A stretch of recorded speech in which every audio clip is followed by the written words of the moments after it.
It is my privilege to present the Reverend Raymond Fitzgerald of the Society of Jesus, President of Jesuit High School.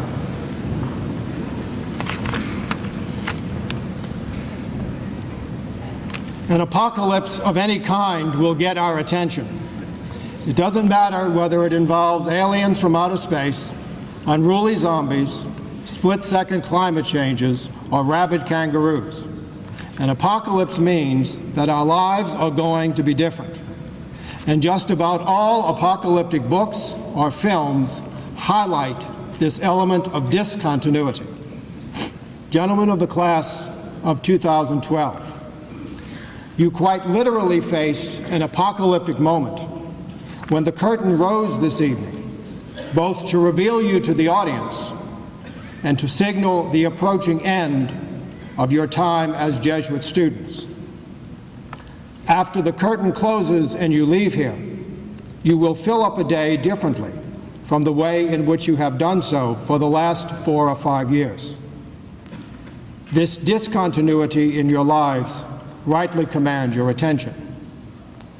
But I suggest that in the midst of these apocalyptic changes, you listen more intently for the note of continuity. Much will necessarily and properly change, but there are other elements that can and must remain the same. If what you do to fill up a day alters considerably, the way you evaluate what you do to fill up a day should remain constant. This evaluation must be true to the principles and standards that are the foundations of your Jesuit education. Living ad majorem Dei gloriam, seeking the good of souls, being men of faith and men for others. These terms are more than Jesuit alumni's verbal equivalent of a secret handshake. These are the criteria by which you are to judge the choices that will shape the men you become.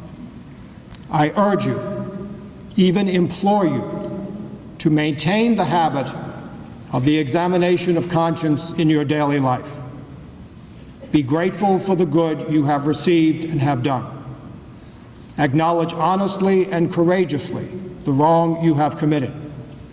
Be generous and great-hearted in anticipating future good you can perform. Such an examination requires God's grace, His active guidance and presence in your life. This grace is available in abundance, the daily bread that God desires to give you. Ask for it and open yourselves to receive it. In another apocalyptic context, we hear the words, "Behold, I am making all things new." My good brothers, may the Word of God, who uttered these words and who reveals a divine love for you that is ever ancient and ever new, renew you all the days of life, taking up this evening's change and all the changes of your lives, and directing them toward the everlasting life for which God has destined you.